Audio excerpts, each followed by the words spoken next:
Good evening. I am Arvind Jain, 59 years old. I was diagnosed with lymphoma, which is a cancer, in July 2021.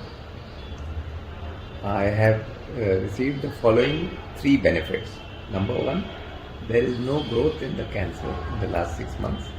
This is a very big achievement, as doctors feel that this is a very fast growing cancer and can easily grow to different parts of the body.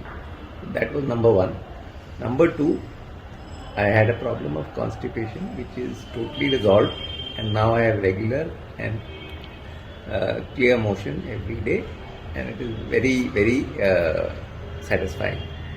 Number 3 is energy levels.